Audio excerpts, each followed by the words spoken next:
Yes sir. Okay. So guys हम आज actually C sharp में प्रोग्रामिंग कैसे करते हैं, सी शार्प का पहला सेशन आज हम पढ़ने वाले हैं। How to type programming C sharp, how to run a first program in C sharp. Okay. अभी देखिए यूजिंग सी शार्प हम दो टाइप्स की प्रोग्रामिंग पढ़ने वाले हैं। उसमें पहला प्रोग्रामिंग है कंसोल प्रोग्रामिंग और दूसरा प्रोग्रामिंग है window programming. Okay, console programming and window programming. तो फर्स्ट हम शुरू करेंगे कंसोल प्रोग्रामिंग के जरिए। विंडो प्रोग्रामिंग हम चौथे या पाँचवें चैप्टर में देखने वाले हैं। सो बेसिकली आज हम शुरू करेंगे how to do the console programming using C sharp. तो वर्जन तो मैंने आपको बता दिया कि which version you need to install. So basically अभी चलते हैं वीएस विजुअल स्टूडियो 2019 रन यहाँ पे करते हैं। विजुअल स्टूडियो 2019 लाइक दिस, ये आइकन आपको वहाँ पे मिल जाएगा, इसको क्लिक करते हैं। देखिए आपको यहाँ पे भी पेशेंस रखना है क्योंकि ये सॉफ्टवेयर जब शुरू में लोड होता है तो इसको बहुत ज़्यादा टाइम लगता है। तो इसके लिए मेरा एक सजेशन आपके लिए ये रहेगा कि अगर आप घर पे लैपटॉप या कंप्यूटर यूज़ करते हो तो मेक श्योर कि आपके लैपटॉप और कंप्यूटर की मेमोरी जो है ना, रैम जिसको कहते हैं, वो अच्छी होनी चाहिए अगर आप फास्ट प्रोग्रामिंग वहाँ पे करना चाहते हो। क्योंकि अभी जो लेटेस्ट सॉफ्टवेयर जितने भी आ रहे हैं, जैसे अभी आप सी शार्प के लिए विजुअल स्टूडियो यूज़ कर रहे हो, डीएस के लिए सी प्लस प्लस यूज़ करोगे, ठीक है। सी प्लस प्लस तो पुराना सॉफ्टवेयर आपको जो है वो आप इंस्टॉल कर सकते हैं।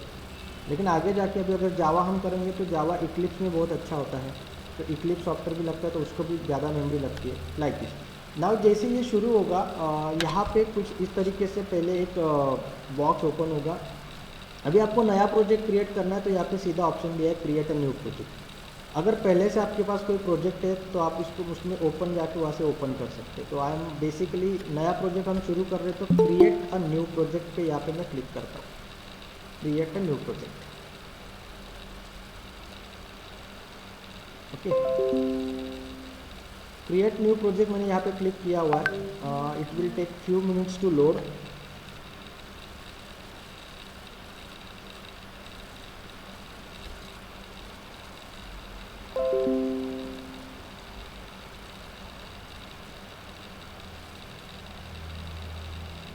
It's totally depend on your CPU speed and your RAM speed.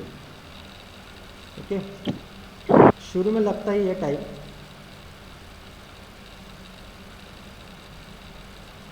कि जैसे मैंने बोला कि इसमें बहुत सारे सेवरल सॉफ्टवेयर से इंस्टॉल करता है, इट इज़ अ पैकेज, है ना। क्योंकि मल्टीपल लैंग्वेज सपोर्ट है तो मल्टीपल लैंग्वेज के लिए अलग अलग लैंग्वेजेस के जो कंपाइलर होंगे वो भी वहाँ पे आते हैं। तो सारी चीज़ें आता है वहाँ पे, डॉट नेट फ्रेमवर्क होता है।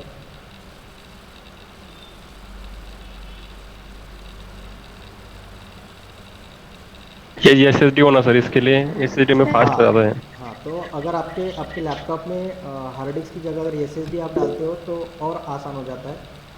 वही मैंने बोला कि अभी नए नए टेक्नोलॉजी देखिए, हर कोई एसएसडी नहीं लगा सकता। अभी मेरे पास भी एसएसडी नहीं है तो मुझे तो वेट करना ज़रूरी है। ठीक है, लोड हो गया। अभी देखिए यहाँ पे अलग अलग ऑप्शन है। मेक श्योर आप यहाँ पे कौन सा एप्लीकेशन वहाँ पे बनाना चाहते हो। अभी जनरली यहाँ पे ऊपर सी शार्प दिख रहा है लेकिन यहाँ पे डॉट नेट कोर दिख रहा है, तो हम यहाँ पे नहीं जाएंगे, हम डायरेक्टली नीचे दूसरा विजुअल बेसिक दिख रहा है। तो वन बाय वन देखो कि क्या क्या दिया है आपको। तो थोड़ा सा नीचे आइए, आपको वहाँ पे मिलेगा सी शार्प कंसोल एप्लीकेशन, ऐसा मिलेगा वहाँ पे।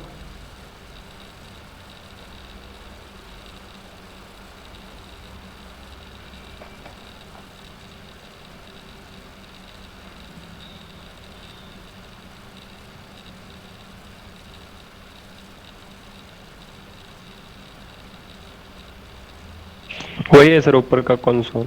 नहीं नहीं, वो भी है लेकिन उसमें एक दूसरा एक ऑप्शन आता है, वो नीचे दिख रहा है। हाँ, series console app dot net framework, ठीक है।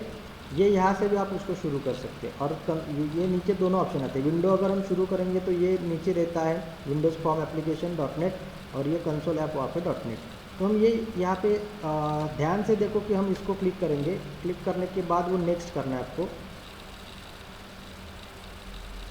जैसे ही नेक्स्ट करोगे वो आपके प्रोजेक्ट का नेम पूछेगा कि आपका प्रोजेक्ट आपको कहाँ पे, मतलब क्या नाम से सेव करना है, और यहाँ पे उसका फोल्डर का लोकेशन कि आप कहाँ पे सेव करना चाहते हो। तो यहाँ पे फोल्डर का लोकेशन बाय डिफ़ॉल्ट अलग आता है, बट मुझे जहाँ पे करना था मैंने वो पहले से ऑलरेडी सेट करके रखा है। बेसिकली ये बाय डिफ़ॉल्ट आता है, यू कैन चेंज इट, वो अलग आता है कुछ तो भी, वो आप चेंज कर सकते हो। Now I am going to give the project name here. Suppose मैं यहाँ पे देता हूँ फर्स्ट प्रोग्राम, ऐसे मैंने नाम दे दिया फर्स्ट प्रोग्राम, प्रोजेक्ट का नाम दिया फर्स्ट प्रोग्राम। इसमें बाकी कुछ भी चेंज नहीं करना है, first program and create. Okay, जैसे ही क्रिएट करेंगे वो अपने प्रोजेक्ट क्रिएट करने में बिजी हो जाएगा और थोड़ी देर के बाद आपको वो प्रोजेक्ट करके दे देगा।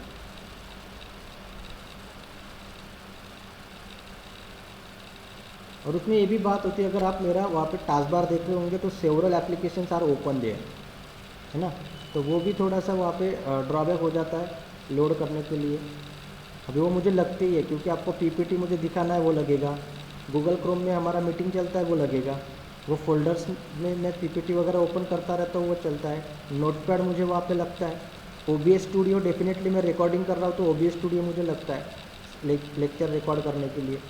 तो जितने भी मैंने नीचे ओपन किए वो जो PDF फाइल दिख रहा है उसमें सिलेबस है, अगर सिलेबस देखना रहा तो सिलेबस भी मुझे लगता है, तो इसीलिए मैं वो सारे एप्लीकेशन पहले चालू करके रखता हूँ। ओके, तो इसीलिए थोड़ा सा वहाँ पे समय लगता है, बट मैंने जैसे बोला शुरू में आपको बोला था कि it's a little bit slow because of your internet speed, because of your application, because of your computer hardware like this, ये सारी चीज़ें उसमें आती है।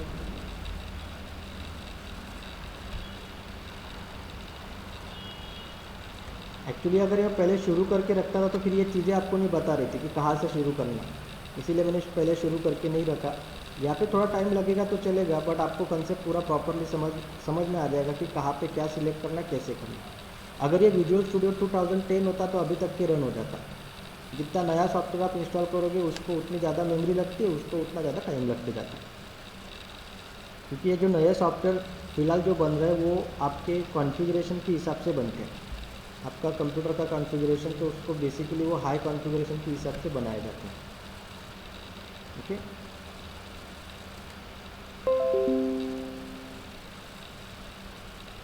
ठीक है, सीधी सभी ये एप्लीकेशन यहाँ पे आ गया है।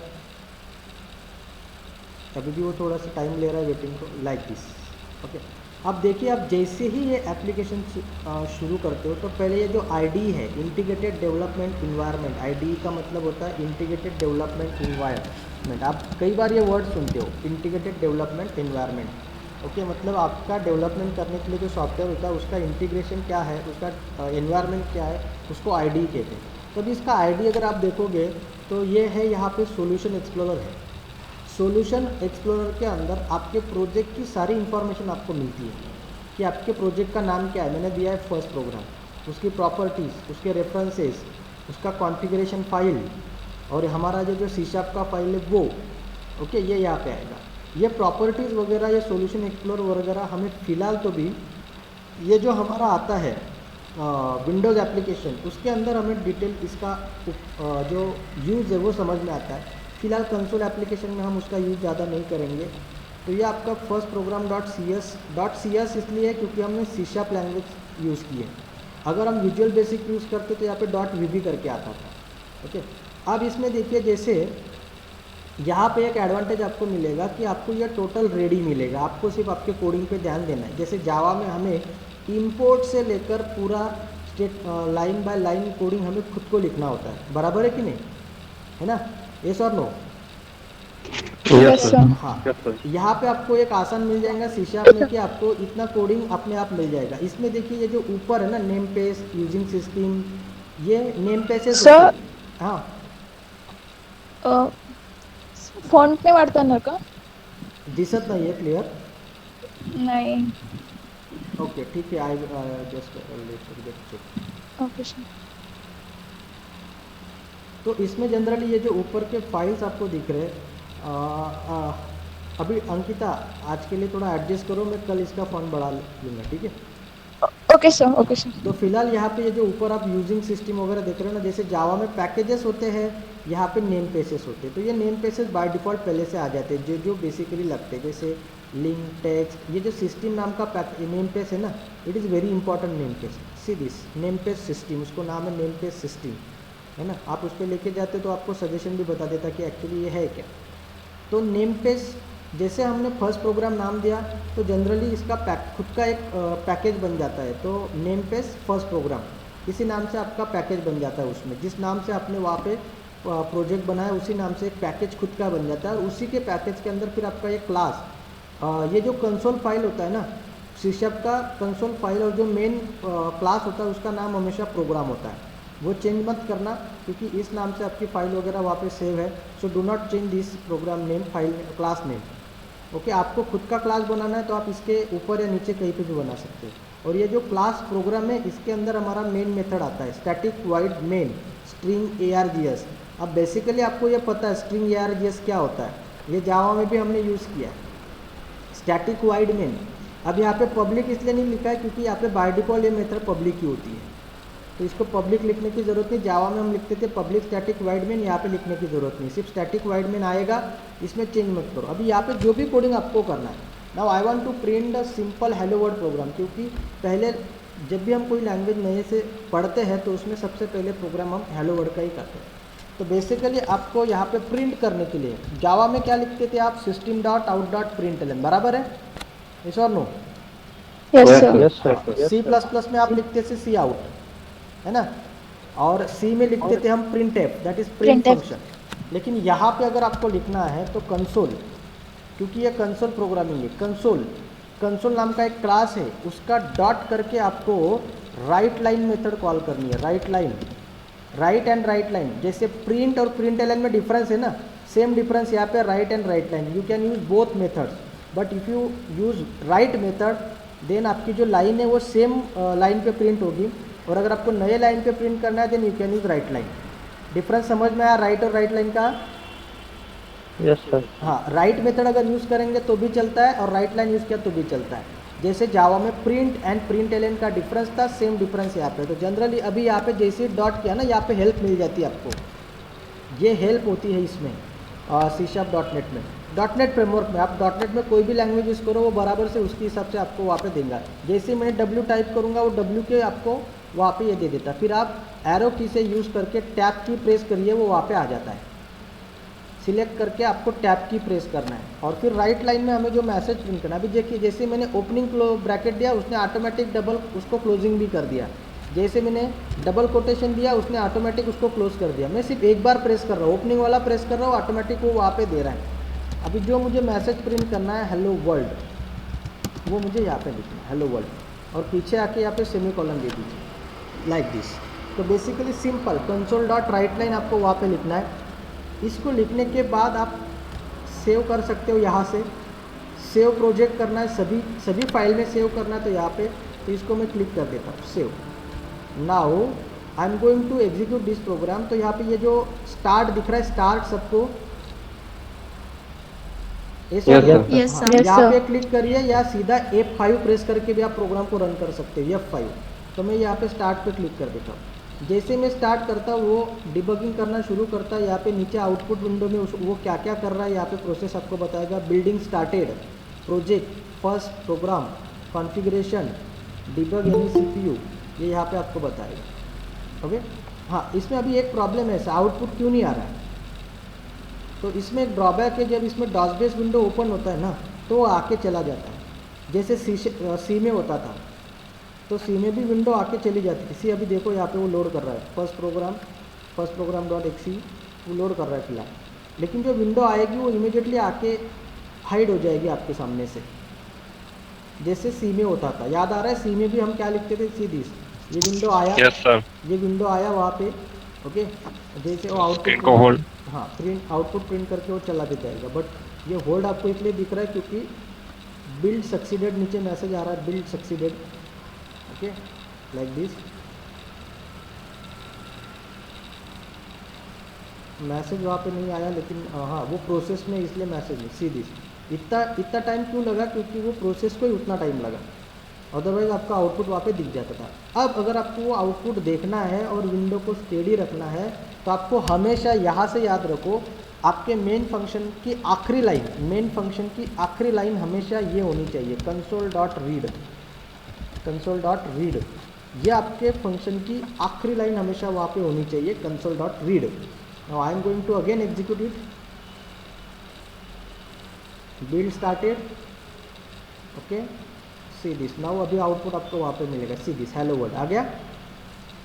Yes, sir. अभी तक ये Yes, sir. विंडो जो है ना, जब तक इसको क्लोज नहीं करूँगा वो वहाँ पे आपको दिखेंगी। आउटपुट हमेशा कंसोल पे आता है, इसीलिए उसको कंसोल प्रोग्रामिंग कहते हैं। डॉस बेस विंडो वाला आउटपुट है हेलो वर्ल्ड। इसको क्लोज किया तब जाके इसकी बिल्डिंग प्रोसेस जो है वो स्टॉप हो जाएगी, लाइक दिस। ओके, तो this is your first program of C sharp. किस तरीके से उसको मुझे रन करना है, सिर्फ 2 लाइन कोडिंग लिखनी है, बाकी का कोडिंग तो अपने आप को वहाँ से मिल जाता है, ऑटोमेटिक मिल जाता है। Now I am going to declare variable यार, क्योंकि वेरिएबल हमने ऑलरेडी देखा हुआ है। तो वेरिएबल किस तरीके से डिक्लेयर होगा, जैसे जावा और सी शार्प में होता है, सी प्लस प्लस में होता है, like this, integer Integer n. ए।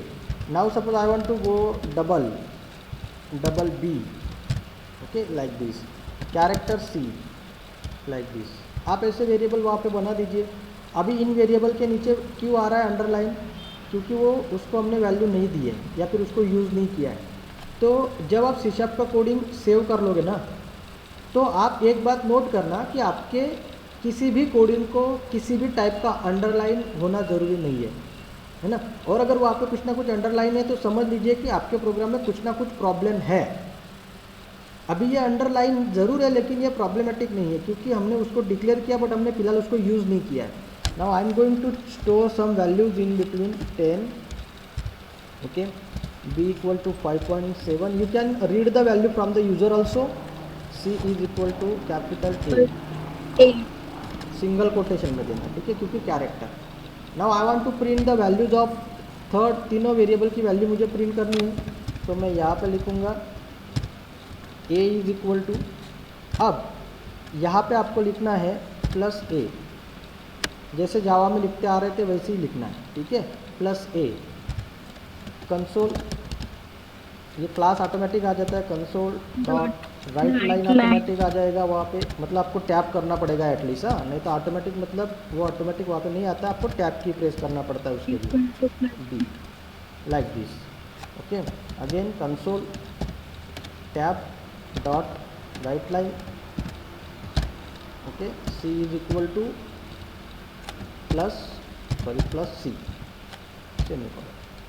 ठीक है, लाइक दिस। ये तीनों की वैल्यू मैंने प्रिंट कर दी। कंसोल डॉट रीड हमेशा आखिरी में होना चाहिए। Now again I am going to change the save here, save कर लेता हूँ इसको। सेव करने के बाद वापस उसको स्टार्ट करता हूँ। See this, a equal to 10, b equal to 5.7, c is equal to a, like this. Okay, तो बेसिकली इस तरीके से वहाँ पे हम किसी भी रीडिंग, वहाँ पे हम वेरिएबल को डिक्लेयर कर सकते हैं। कोई भी आप वेरिएबल यहाँ पे यूज़ कर लीजिए। अगर आपको स्ट्रिंग डिक्लेयर करना है तो you are to use string data type, S string, S is equal to same Java की तरह ही, सेम पूरा जावा की तरह ही, हेलो, या फिर हम यहाँ पे लिखते हैं GHR IBM, like this. Okay, now I want to print string here also, तो हम स्ट्रिंग यहाँ पे प्रिंट करेंगे, console dot write line name is equal to plus yes, ठीक है, लाइक दिस। नाउ इसको मैं रन करता हूँ।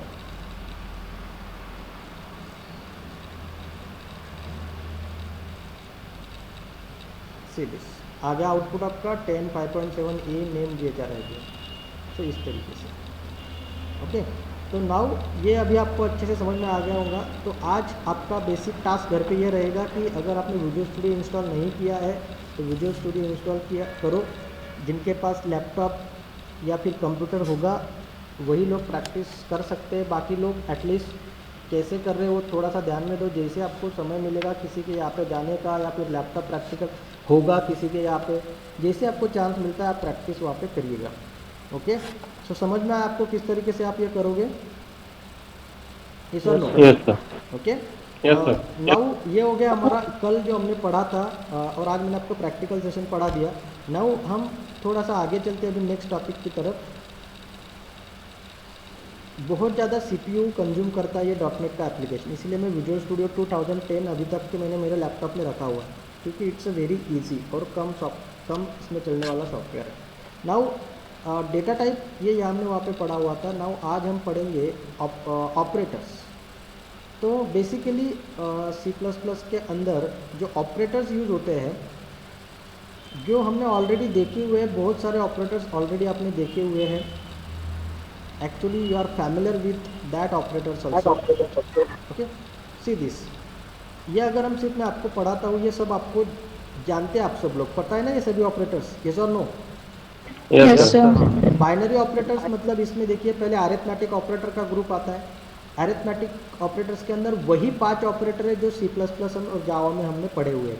Plus operator, minus operator, into operator, division operator and mod operator. Okay, ये ऑपरेटर आपको वहाँ पे यूज होते हैं.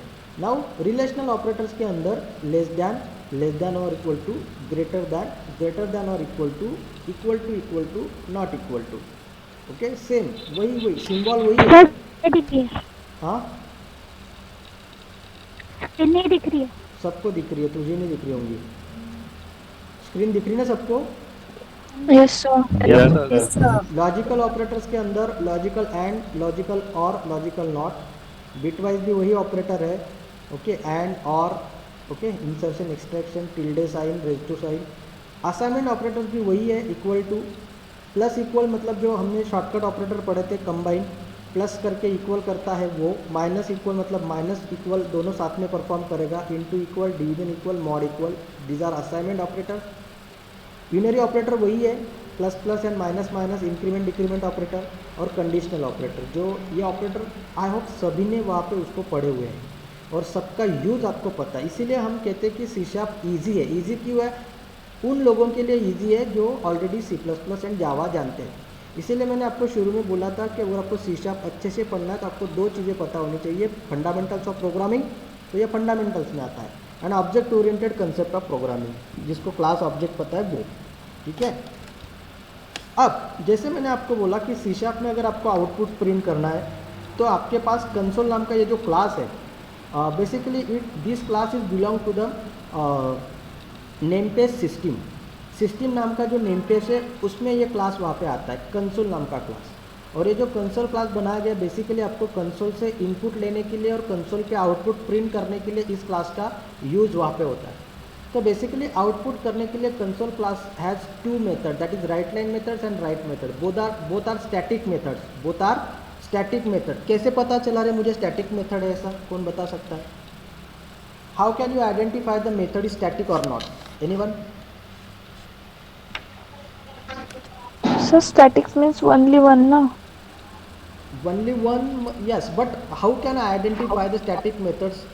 क्या राइट लाइन ये स्टैटिक मेथड है, राइट मेथड स्टैटिक है, ये कैसे मैंने आइडेंटिफाई किया होगा? How can you identify? क्योंकि वो कभी चेंज नहीं कर सकते. नहीं. Ramkrishna? Right. We don't need Right to line. call them. Yes.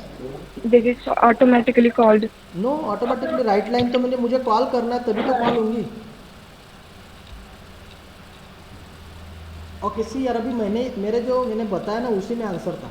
Console is a class and the right line is a called with इस क्लास नेम. समझ में आ रहा है? उसको ऑब्जेक्ट नहीं लग रहा है ना. तो every static method should be called with its class name directly. ये मैंने सी प्लस प्लस में मुझे याद आ रहा है मैंने पढ़ाया था कि स्टैटिक मेथड को कॉल करने के लिए ऑब्जेक्ट की रिक्वायरमेंट नहीं होती, वो उसी क्लास के नेम से कॉल्ड होती है. याद आ रहा है सबको?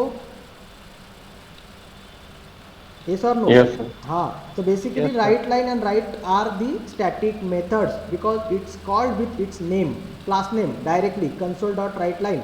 Console ये क्लास का नेम है, उसी क्लास के नेम से डायरेक्टली कॉल हो रही है, तो बोथ आर स्टैटिक मेथड्स. अभी जैसे मैंने बोला आपको कि write line and write both are use to print the output on a console window. Console window के ऊपर आउटपुट प्रिंट करने के लिए ये दोनों मेथड वहाँ पे यूज होती है. ओके. तो उन दोनों मेथड में डिफरेंस क्या है जो मैंने अभी आपको बोला कि एक का यूज़ करेंगे आप नेक्स्ट लाइन पे प्रिंट करने के लिए और दूसरे का यूज़ करेंगे अगर आपको सेम लाइन पे प्रिंट करना है तो वहाँ पे हम यूज़ करेंगे हेलो. नाउ ये तो हो गया आउटपुट. अब सी शार्प में अगर आपको यूज़र के पास से वैल्यू रीड करना है मतलब इनपुट लेना है तो किस तरीके से लेंगे?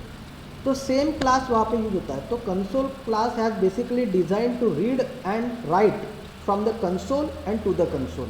कंसोल पे कुछ प्रिंट करना है तो कंसोल क्लास हम यूज़ करेंगे. कंसोल से कुछ इनपुट लेना है तब भी हम कंसोल क्लास यूज़ करेंगे.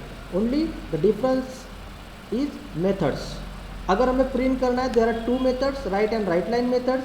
और अगर हमें कुछ रीड करना है तो उसके लिए 3 मेथड्स है, read, read line and read key.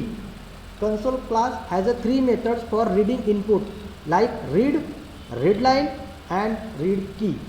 ये तीनों का डिफरेंस मैं आपको बेसिकली समझाता हूँ। जनरली हम रीड लाइन जनरली यूज़ करते हैं, रीड लाइन, क्योंकि हमें पूरा का पूरा लाइन रीड करना होता है। सो बेसिकली हमें रीड लाइन मेथड हम जनरली यूज़ करने वाले हैं, बट आपको रीड और रीड की ये दोनों मेथड्स भी वहाँ पे पता होनी चाहिए। तो बेसिकली भी मैं आपको ये प्रोग्राम में समझाता हूँ कि किस तरीके से हम इनपुट लेंगे। नाउ यहाँ पे कोई एक ही वेरिएबल में रखता हूँ। I want to take the input from the user. Now मुझे यूज़र से इनपुट लेना है स्ट्रिंग यस, स्ट्रिंग यस, ये वेरिएबल मैंने डिक्लेयर किया। Now I want to read string from the user. हाँ, बेसिकली ये स्ट्रिंग अलग है और ये स्ट्रिंग अलग है, ऑब्जेक्ट लगेगा हमें स्ट्रिंग यस। ठीक है, ये ध्यान में रखना, छोटा बड़ा इसमें बहुत इंपॉर्टेंट है। नाउ कंसोल यूज़र को पहले मैसेज देना है ना, कंसोल डॉट राइट लाइन। क्या मैसेज देना है? Enter your name, correct. अब रीड करना है मुझे, तो यस इज इक्वल टू, पहले वेरिएबल का नाम लिखो, यस जिसमें वैल्यू लेना है वो पहले आएगा, s is equal to console dot read line. बस इतना आपको लिखना है, console dot read line, like this, read line. Okay. तो इससे आपको आपकी वैल्यू मिल जाएंगी। अब वैल्यू क्या देना, कैसे देगा, हम उसको प्रिंट करते हैं, console dot write line your name is equal to, और यहाँ पे हम करते प्लस यस, ठीक है, लाइक दिस। इसको सेव करते, जो भी चेंजेस हमने किए इसको सेव करते, और सेव करने के बाद इसको रन करते। Okay, enter your name, it will ask for name. मैंने नेम एंटर किया और जैसे मैंने एंटर की थी वहाँ पे देता है वो your name is Vinod, like this. So इस तरीके से हम वहाँ पे इनपुट लेंगे। बट अभी इसमें जैसे जावा में भी कंसेप्ट था, इसमें भी कंसेप्ट है। अब यहाँ पे सवाल ये है कि सर आपने तो स्ट्रिंग वैल्यू रीड की, अब मुझे इंटीजर वैल्यू रीड करना है, तो हम यहाँ पे इंटीजर यस लिख देते हैं, इंटीजर यस। अब देखिए उसने कंसोल डॉट रीड लाइन को एरर मार दिया, मतलब आपको रन करने की भी ज़रूरत नहीं एरर ढूंढने के लिए। तो यहाँ पे सिर्फ कर्सर लेके आइए, वो आपको बता देगा, है ना।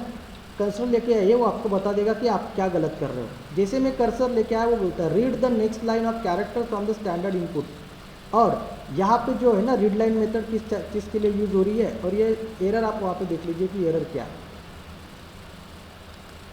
सी दिस, ओके।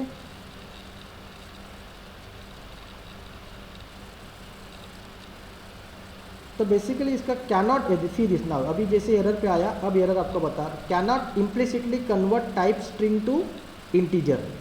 मतलब हम यहाँ पे टाइप कास्टिंग मैनुअली है नहीं यहाँ पे। क्यों है नहीं? क्योंकि read line method return a string, read line method return a string, वो स्ट्रिंग रिटर्न करती है, ओके। और हमारा यस वेरिएबल कौन से टाइप का है?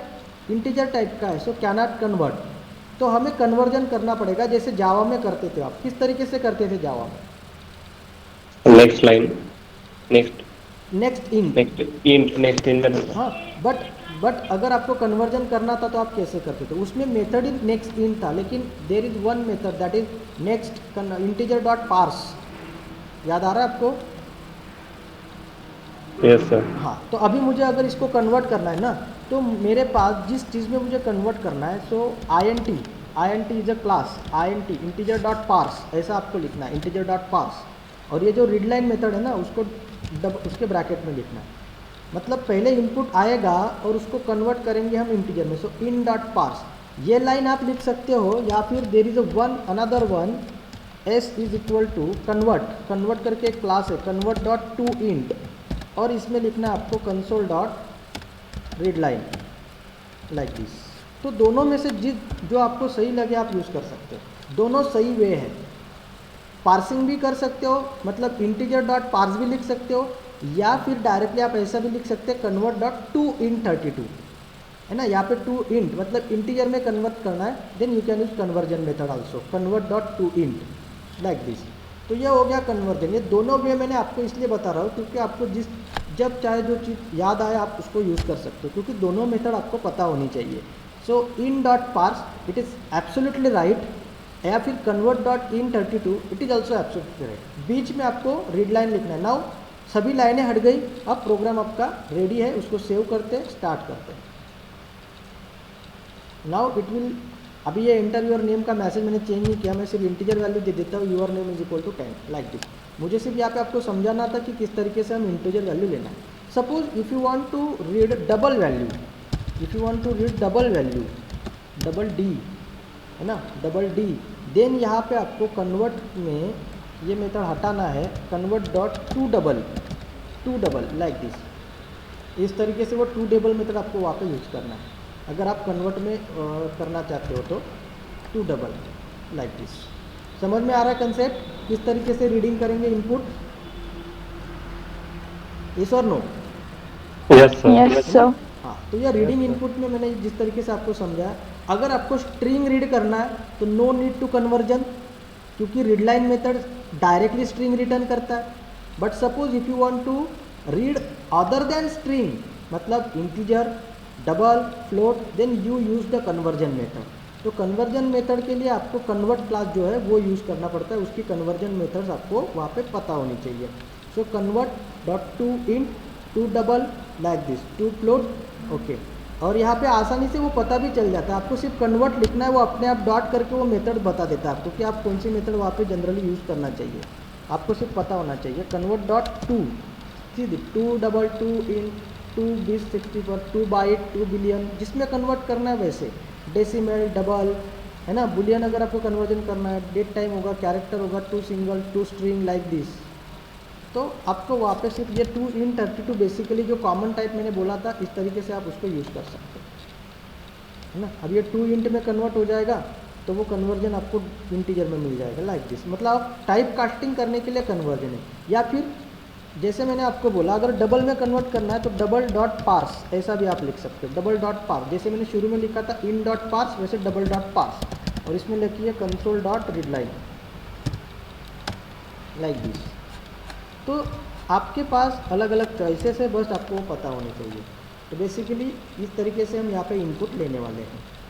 अब इनपुट लेने के लिए जो 3 मेथड हम यूज़ कर रहे हैं, रीड लाइन, रीड और रीड की, उसमें डिफरेंस समझाता है। बेसिकली मैंने रीड लाइन ही बताया। तो ये जो मेथड है ना, ये मेथड जनरली आपको पूरा का पूरा लाइन रीड करने के लिए यूज़ किया जाता है, और ये रिटर्न करती है सेम स्ट्रिंग, जो स्ट्रिंग आपने रीड किया वही स्ट्रिंग आपको वो रिटर्न करेगी। रीड मेथड जनरली एक एक कैरेक्टर रीड करने के लिए आपको वहाँ पे दिया जाता है।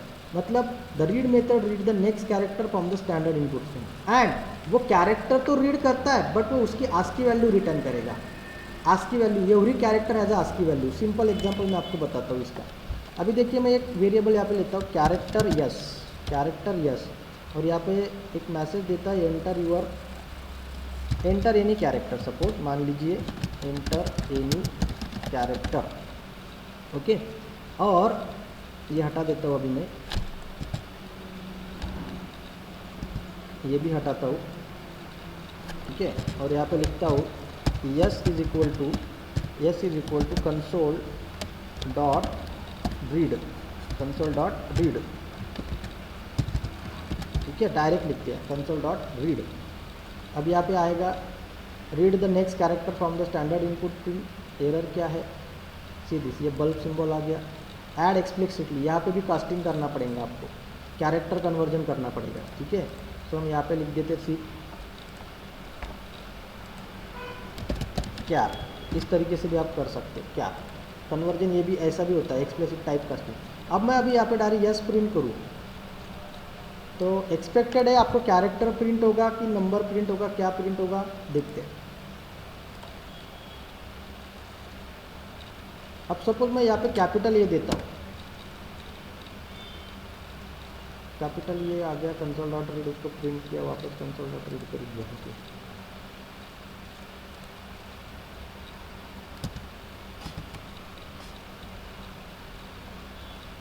रुक क्यों नहीं रहा हो?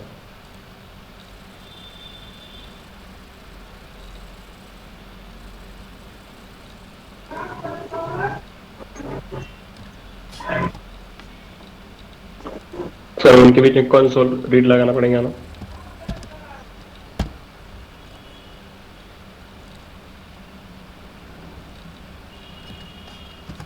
हाँ, अब रुको, वो 2 बार रीड मेथड आया इसलिए। अभी वो ए प्रिंट कर रहा है, तो बेसिकली वो आस्की वैल्यू वहाँ पे आती है, लेकिन हमने उसको कैरेक्टर में कन्वर्ट कर दिया, इसलिए वो वहाँ पे आ रहा है। तो अब यहाँ पे सीधी सी इंटीजर जो है ना, अगर आप जानना चाहते हो कि उसका क्या आ रहा है, सपोज मैं यहाँ पे दे रहा हूँ integer a equal to console dot read. Now it is perfectly all right, क्योंकि आस्की वैल्यू इंटीजर में आती है, इसीलिए वो वहाँ पे प्रॉब्लम दे रहा था आपको। और यहाँ पे मैं ए प्रिंट करूँगा अभी, ठीक है। नाउ चेक इट,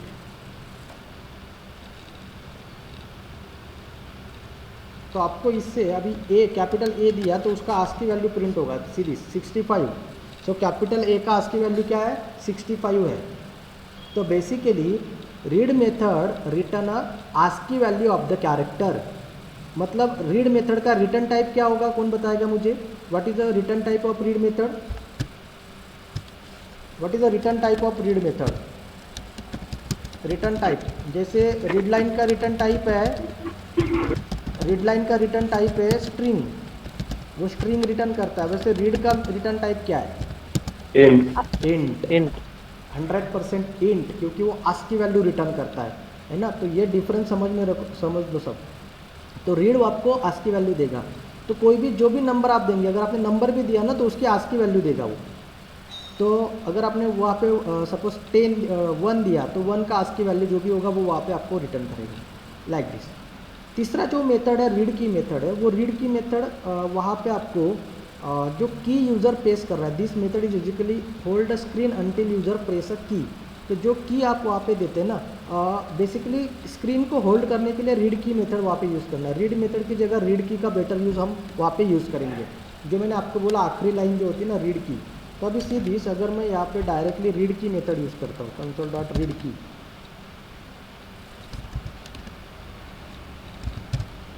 समथिंग अभी एरर आएगा उसमें क्या आएगा,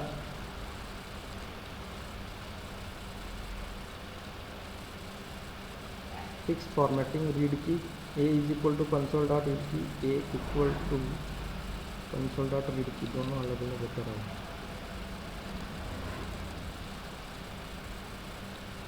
है ना।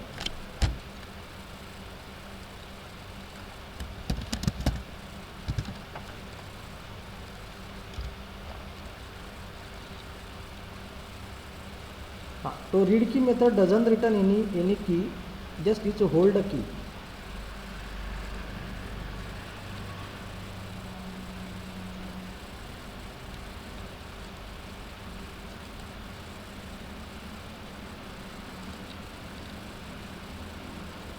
Cannot implicit convert time series console की इनपो टू क्या, उसका रिटर्न टाइप है कंसोल की इनपो। वो सिर्फ आपको की को होल्ड करने के लिए हेल्प करता है। बेसिकली इसका कोई रीडिंग के लिए पर्पस नहीं है, जस्ट यूज हियर, यहाँ पे सिर्फ आपको की होल्ड करने के लिए वहाँ पे यूज़ किया गया है। सो बेसिकली 2 ही मेथड हम यूज़ करेंगे, रीड एंड रीड लाइन। तो अभी आपको ये रीड लाइन के लिए कंसोल डॉट रीड जैसे आपको मैंने बताया कि ये इंटीजर रिटर्न करता है, लाइक दिस। अभी ये कैरेक्टर है इसलिए वो वहाँ पे एरर दे रहा है, इसको इंटीजर करते हैं। अभी ये हो गया प्रॉब्लम सॉल्व। सो इस तरीके से ये तीनों मेथड। तो बेसिकली मेन मेथड का आखिरी लाइन आपका ये होना चाहिए कंसोल डॉट रीड की जगह रीड की, बस इतना याद रखो। सो देर आर 3 मेथड्स, ओके, ये मैंने आपको बता दिया। न्यूमेरिक वैल्यू कैसे रीड करते हैं, ये वही उसका सिंटैक्स है जो मैंने अभी आपको बताया कि किस तरीके से न्यूमेरिक वैल्यू रीड करते हैं। तो आज के लेक्चर में हमने बेसिकली नाउ मैं बंद कर देता हूँ।